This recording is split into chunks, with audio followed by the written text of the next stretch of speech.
Senhor esteja convosco. Ele está no meio de nós. Proclamação do Evangelho do nosso Senhor Jesus Cristo, segundo João. Glória a vós, Senhor.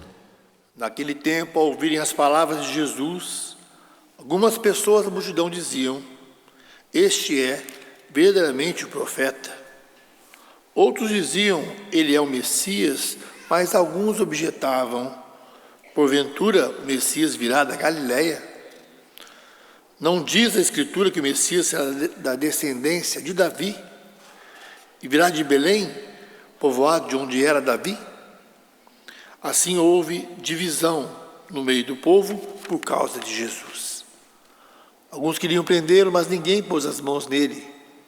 Então os guardas do templo voltaram para os sumos sacerdotes e fariseus, e estes lhes perguntaram: por que não o trouxestes? Os guardas responderam: ninguém jamais falou como este homem. Então os fariseus disseram-lhes: também vós vos deixaste enganar? Por acaso algum dos chefes ou dos fariseus acreditou nele? Mas essa gente que não conhece a lei é maldita. Nicodemos, porém, um dos fariseus, aquele que tinha encontrado com Jesus anteriormente, disse: será que nossa lei julga alguém antes de ouvir e saber o que ele fez? Eles responderam: também tu és galileu, porventura? Vai estudar e verás que da Galileia não surge profeta. Cada um voltou para a sua casa. Palavra da salvação. Glória a vós, Senhor. Senhor meu Deus, em vós procuro o meu refúgio,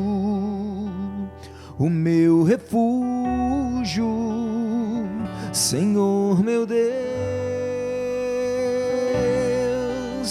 em vós procuro o meu refúgio.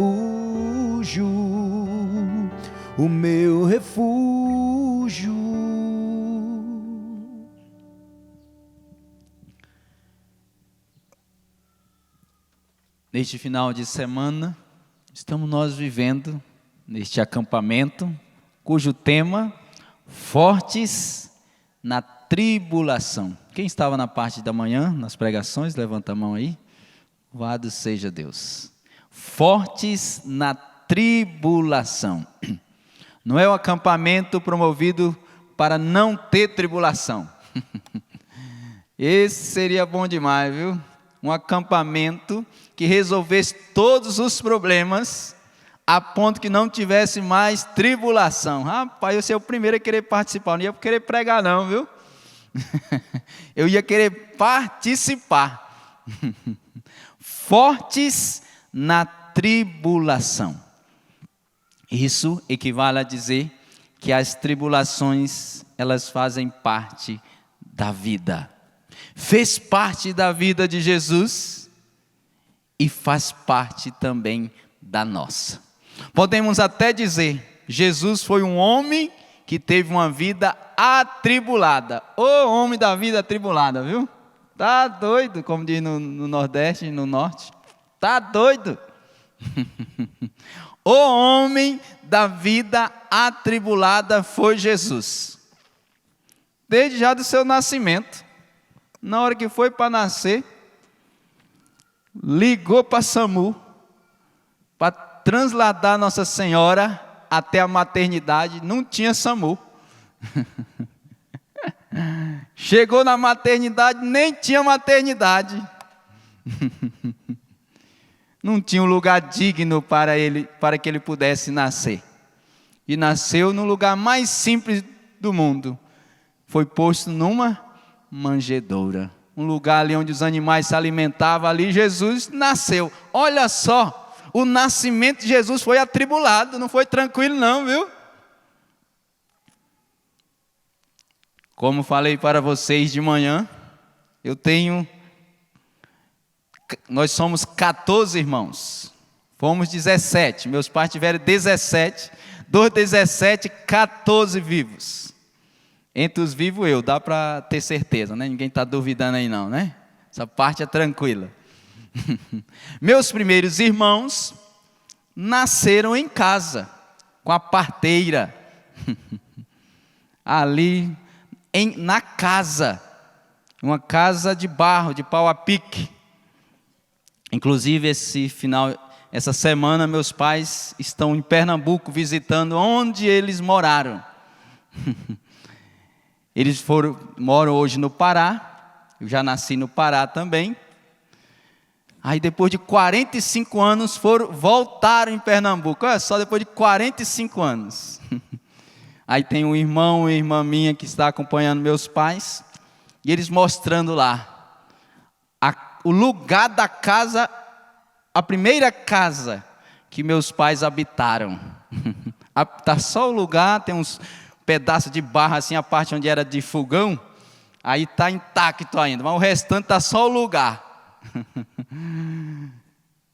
Jesus não teve nenhum lugar digno para nascer. Muitos de nós meio que nasceu em casa com todo auxílio ali. Eu já nasci na maternidade, então estou melhor do que Jesus. No contexto de nascimento eu estou melhor do que Jesus, estou com vantagem, nasci no hospital. Alguns outros irmãos, como eu vos disse, nasceu em casa auxiliado por uma parteira. Mas só para você dizer, para você entender que Jesus, ele é um homem que teve uma vida atribulada.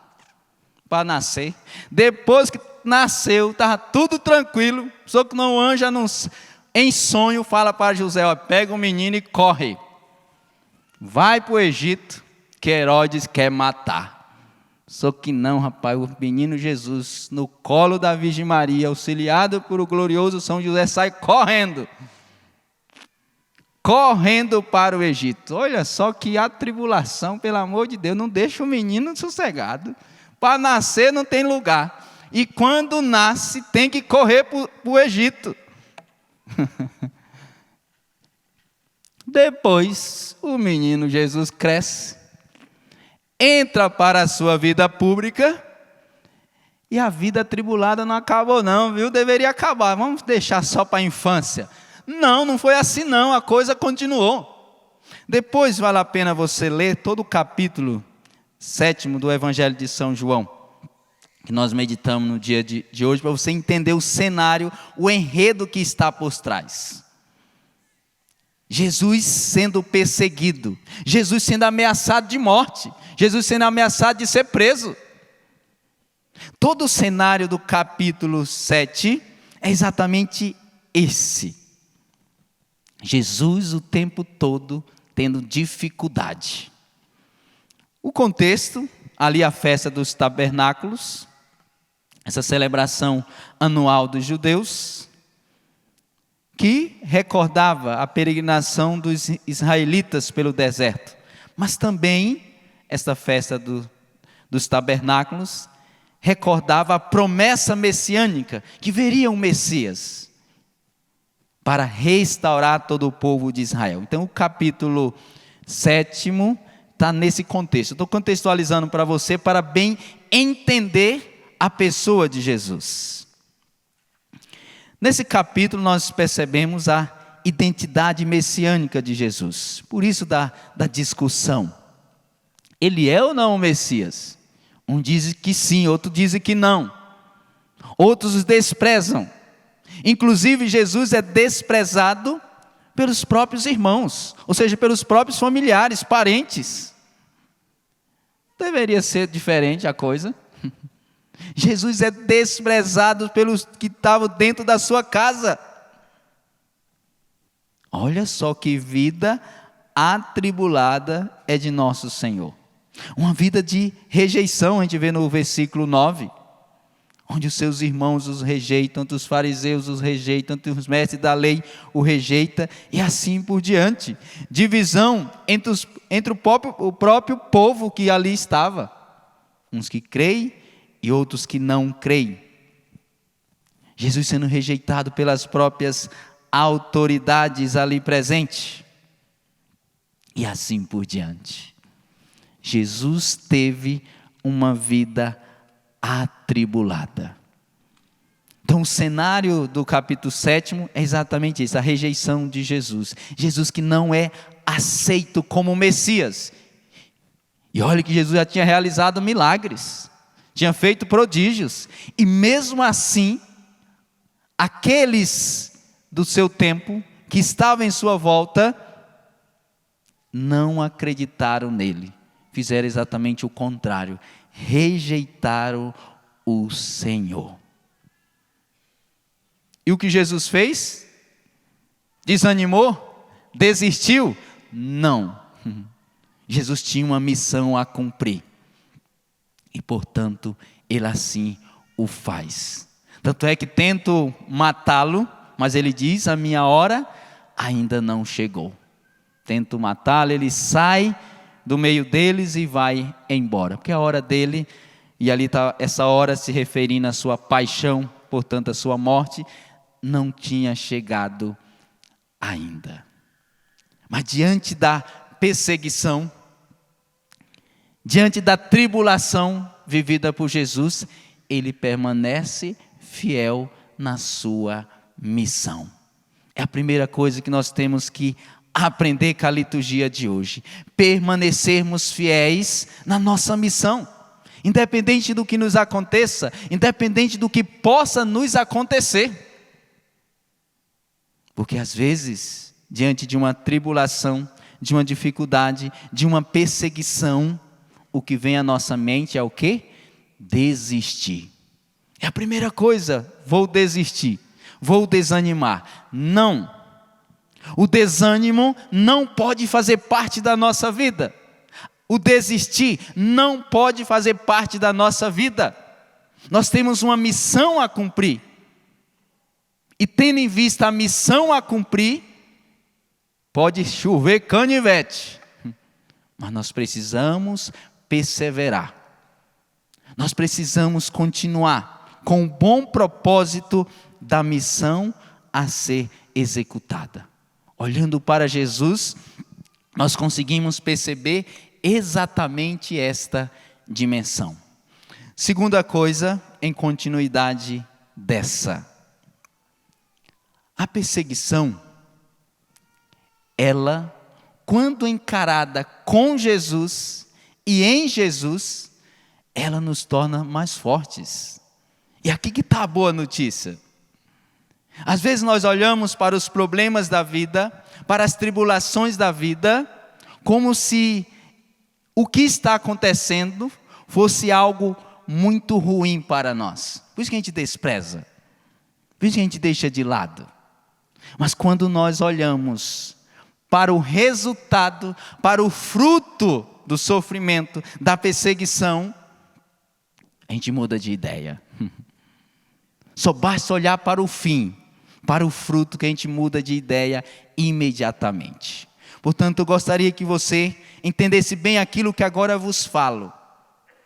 A tribulação, a dificuldade, a perseguição que hoje você está enfrentando, ou possa vir a enfrentar, essa tribulação, essa dificuldade, pode ser matéria, e grande matéria, para o teu crescimento humano e espiritual. Não veja o que está acontecendo agora como algo meramente ruim, pode ser algo doloroso. O negócio é que a gente confunde as coisas. Aquilo que é doloroso, imediatamente nós dizemos que é ruim. Não, são coisas distintas.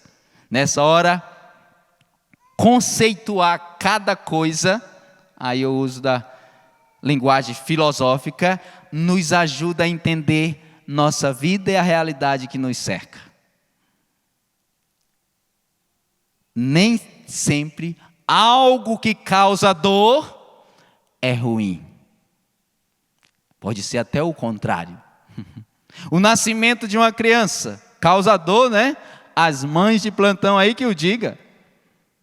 Seja o nascimento de parto natural ou por meio da cirurgia cesárea. Causa dor, incômodo. Mas o resultado é excelente. A criança no colo. E você, mãe, sabe bem. Depois que nasce, que coloca ali no colo, você até esquece as dores vividas, as dores passadas. Olha só, portanto, nem sempre o que é doloroso é ruim. Comece a olhar para as situações da sua vida de forma diferente. Comece a olhar para a dor da sua vida de forma diferente. Comece a olhar para a dor não como algo ruim. Quem sabe olhar para a dor como algo que vai proporcionar para você algo grandioso na tua vida. Esse é o olhar espiritual sobre a nossa vida e o olhar espiritual sobre tudo aquilo que nos acontece. Quanto mais nós tivermos esse olhar espiritual desta maneira que agora vos falo, mais nós iremos conseguir enxergar a mão de Deus em nossa vida. Tomar injeção, rapaz do céu, esses dias eu tive que tomar 3. Vi até estrela, eu estava no consultório, eu olhei assim para cima, eu digo, rapaz, que é o céu, o que é aqui? Depois eu vi que não era um teto mesmo, pensei que era um céu de estrela, não era. Mas foi necessário.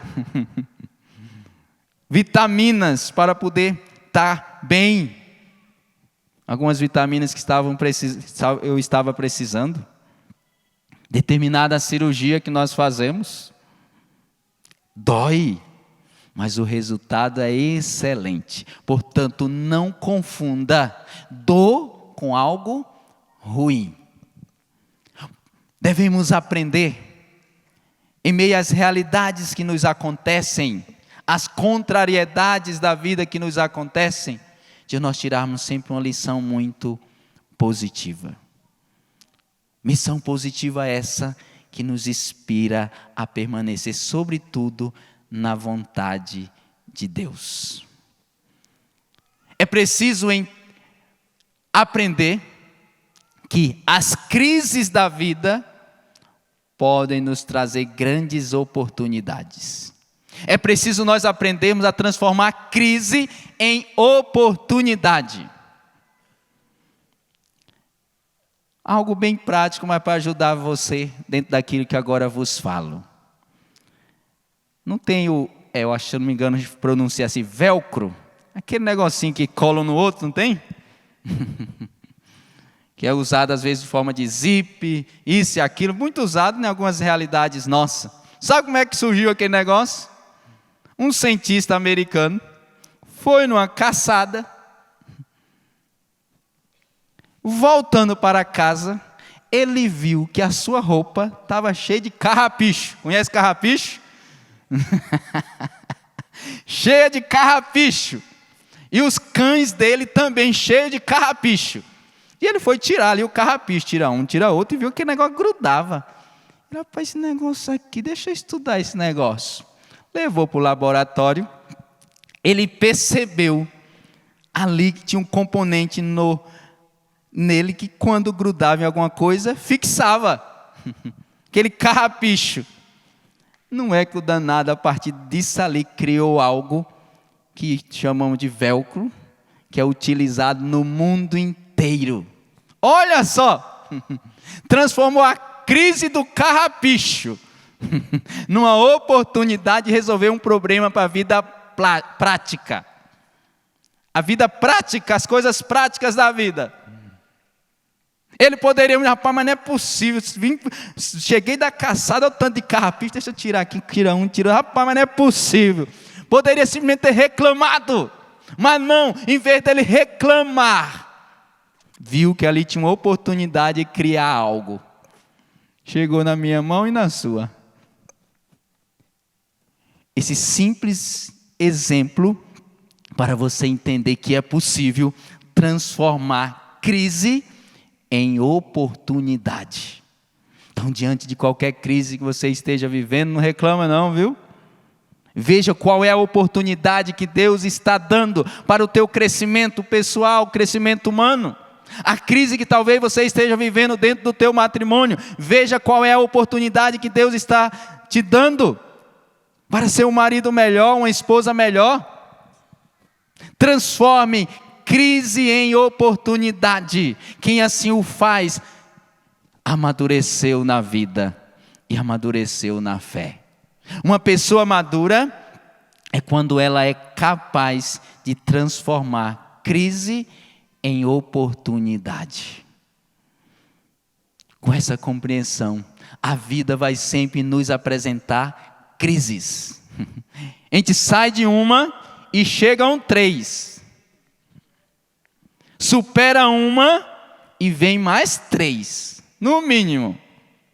Então entende que uma vez que a gente já sabe disso, que a crise virá, chovendo ou fazendo sol, de noite ou de dia, o que cabe a nós, nos prepararmos para tal, para enfrentarmos. Por isso que o tema deste acampamento é esse: fortes na tribulação. A tribulação virá, ou nós já estamos dentro dela.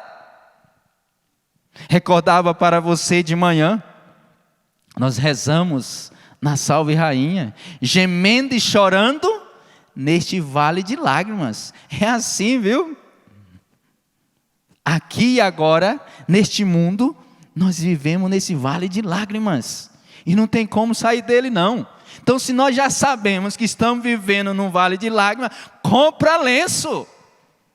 Já compra lenço, viu, de reserva. Volte para a sua casa ao término desse acampamento com muito lenço no bolso, viu? A Canção Nova traz você até aqui nesse final de semana para que você entenda que o choro virá, as lágrimas virão. Então compra lenço, já se prepara com lenço. Fortes na tribulação. Quem entende que a vida vai sempre nos proporcionar situações difíceis, se prepara. Não é assim as pessoas que vão competir, os atletas da vida, se preparam um ano antes. Tratando das Olimpíadas, por exemplo, no mínimo um ano antes, vai treinando para 5 minutos, 2 minutos ali.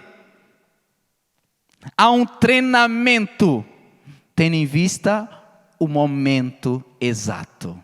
É preciso nós treinarmos no dia a dia, para que quando a tribulação chegar, nós estejamos preparados, prontos. A Canção Nova trouxe você até aqui nesse acampamento, para preparar você para o momento da tribulação, o momento da dificuldade, para que você não desista, para que você não desanime. Existe uma missão a cumprir, e essa missão precisa ser realizada. Portanto, não desista, não desanime.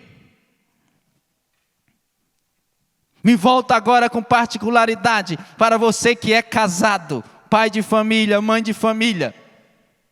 Se você estiver passando por dificuldade e vir ao teu coração o pensamento de desistir, não desista, não desanime, permaneça firme.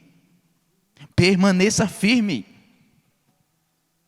Se a tribulação bateu a tua porta, a porta do teu matrimônio, permaneça firme, sem desanimar, sem desistir. Que de algum modo nós somos treinados, educados no tempo presente, qualquer coisa a largar a mão, a desistir, a desanimar. Dificilmente nós somos educados a permanecer firme. Olha os casamentos de antes. Era comum. Estou completando 30 anos de matrimônio, 40. Boda de ouro, 50. Hoje não está tão comum assim não, viu? E está ficando cada vez mais incomum. Quando alguém completa 10 anos, rapaz, tu já tem 10 anos, rapaz do céu. 10 anos, eu coloco até a mão na cabeça. 10 anos, 10 anos. Como se fosse uma coisa incomum. Não. O casamento não é até que a morte o separe. Se a morte não chegou, então tem que estar junto. Se a morte não chegou, significa que tem que estar junto. Ah, padre, eu não estou amando mais. Vou ter um jeito de amar. Ora, eu não estou amando mais. E você que está casado há muito tempo sabe que se tratando desse negócio de amor, isso aí esse romantismo, rapaz, é só nos primeiros anos, e olha se não for na primeira semana. Olha só, vocês estão rindo, né? Olha, se não for só na primeira semana. Olha quanto custa viver junto. Quanto custa viver os propósitos do casamento, do matrimônio. É árduo, né? Mas você livremente, diante do sacerdote, do diácono, você aceitou. E diz que seria para o resto da vida, até que a morte o separe. Então aguente, viu? Então aguente. Quem sabe que a dificuldade, a tribulação vivida dentro do teu matrimônio vai ser instrumento para salvar você.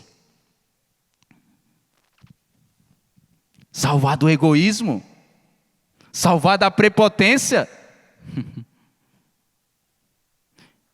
As coisas que nos acontecem, mesmo aquelas que nós chamamos de acidentais, têm a mão de Deus.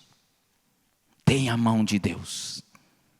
E se a mão de Deus se faz presente sobre qualquer realidade, significa que é a mão de Deus que está guiando, direcionando e conduzindo. É preciso nós permanecermos firmes e fiéis, independente da tribulação, independente da dificuldade. Meus pais têm 53 anos de casados. 53. Meu pai tem 73 anos, minha mãe 71. Casaram bem jovens. E foi casando e já fazendo menino. Não demorou não, viu? Mas demorar a perder tempo, rapaz. 17. Quando ele casou, ele recebeu a Bíblia. Só que tinha só o Antigo Testamento. Ele ficou só lá no livro do Gênesis. Naquela parte lá, crescer e multiplicar e povoar a terra. Ele não conseguiu sair daí, rapaz. Lia, relia, só que não 17. Mas eu olho para a vida dos meus pais, 53 anos de casados. Quantas tribulações, quantas dificuldades. Eu peguei uma fase mais ou menos dos meus pais, não sei se vocês estão assistindo, que eles estão viajando, mas depois eles vão ver. Que meu pai não era tão convertido, não. Não tratava com respeito minha mãe, não, viu? O homem era valente que só nordestino, rapaz. Daquele que dava tiro para cima. E quantas vezes eu vi meus pais brigando, discutindo um com o outro. Era uma fase que eles não tinham ainda se encontrado com Jesus. E meus irmãos mais velhos pegaram a coisa mais pior do que eu vejo mais ou menos. Que quando meu pai e minha mãe eles se converteram, eu tinha por volta de 7, 8 anos. Então eu peguei uma fase mínima, comparada a meus irmãos. Mas brigas sérias, a ponto de quase se separar. Mas ia separar como? Onde ia espalhar tanto menino? Ia se separar como? Ia ter que distribuir menino na vizinhança toda? Não dá não. Era tanto menino que não tinha nada. Eu vou me separar. Separar como?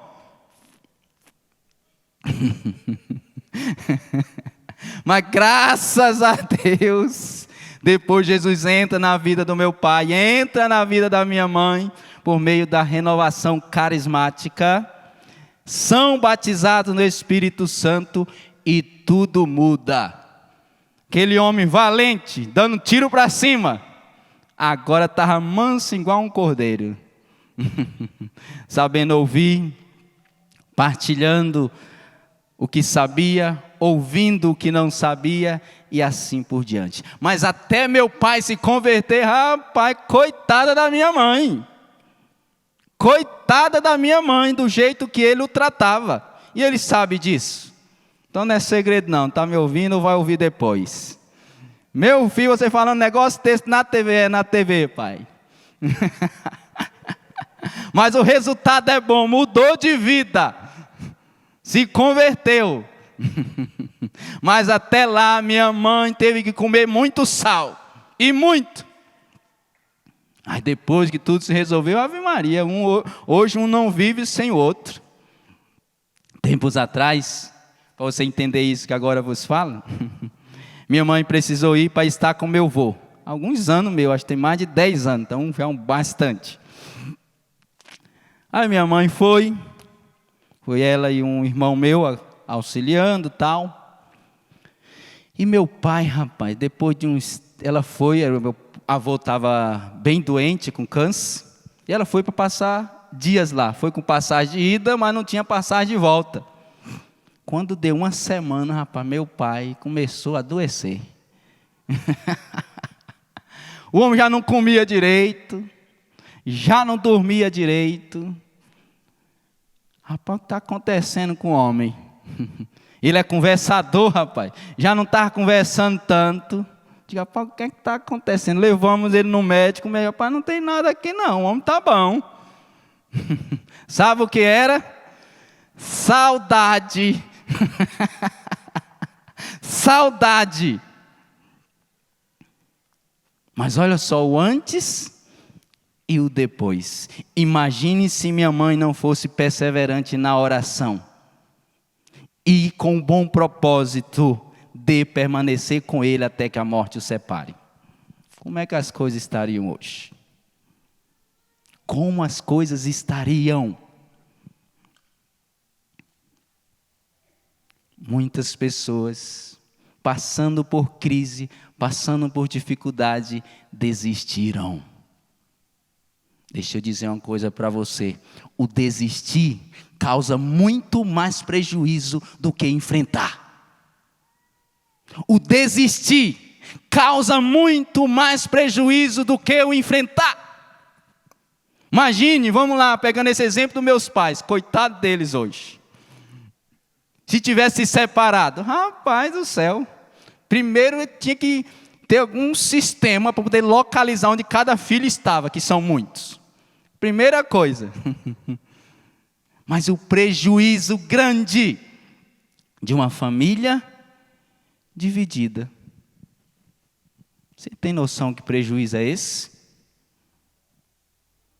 Que prejuízo é esse, uma família dividida? Pouquíssimas vezes na condição hoje nós nos reunimos todos os 14. Como eu vos disse, tem duas irmãs que são freiras, são realidades diferentes, o mundo religioso. Quando eu estou em casa elas não estão, e quando elas estão não estou.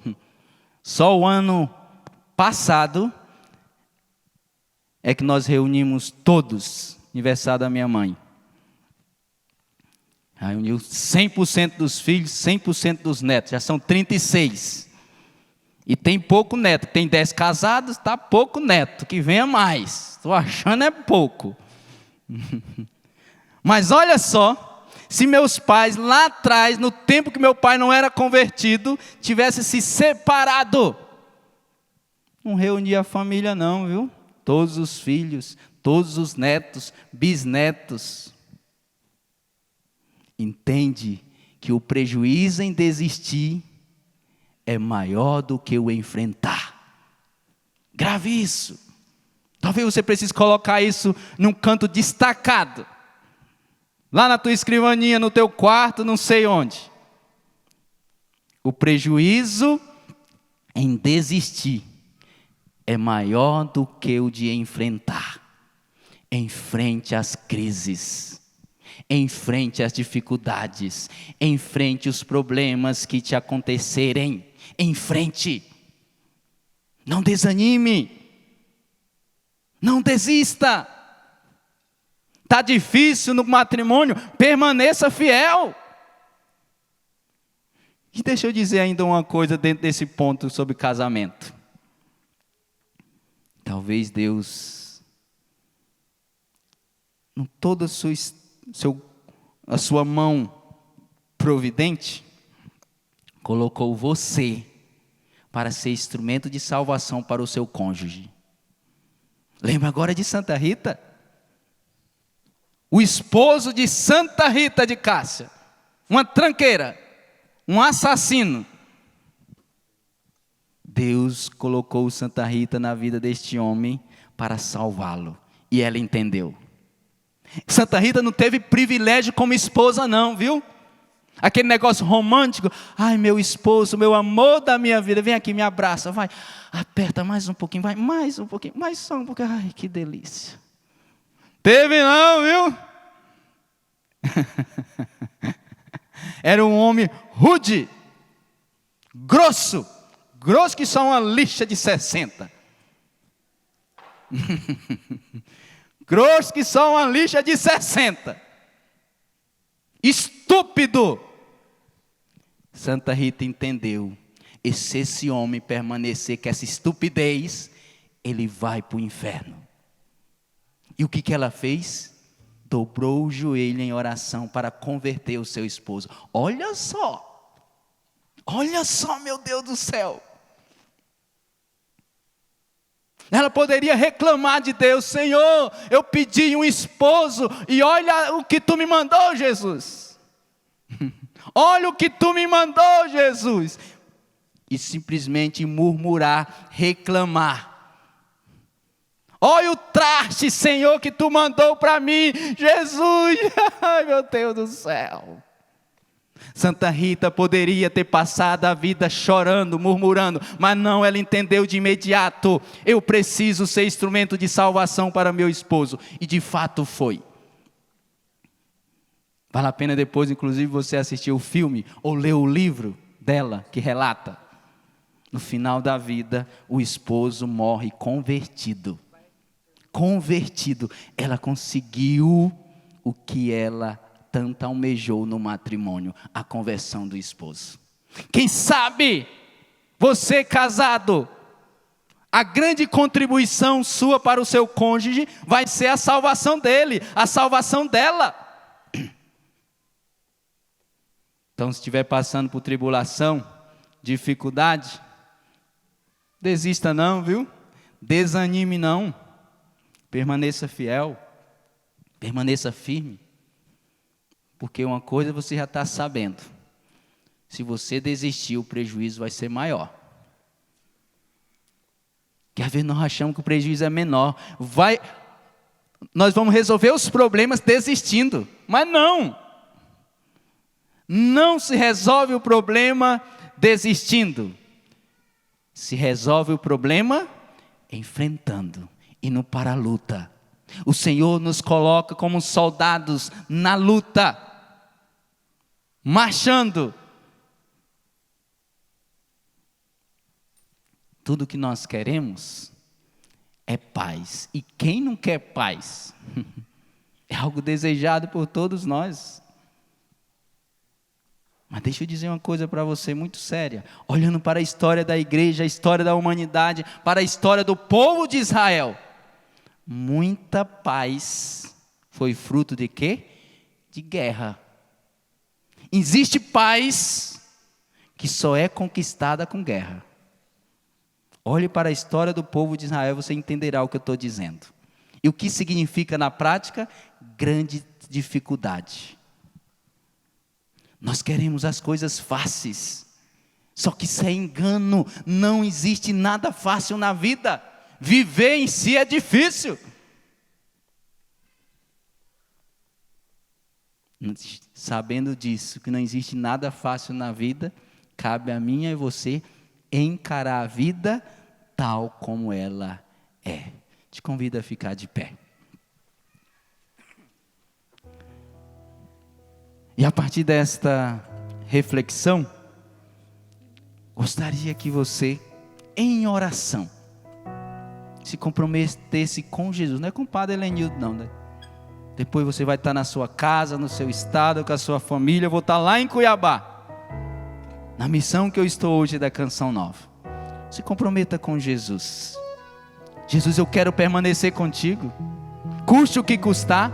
Jesus, eu quero cumprir a minha missão, custe o que custar.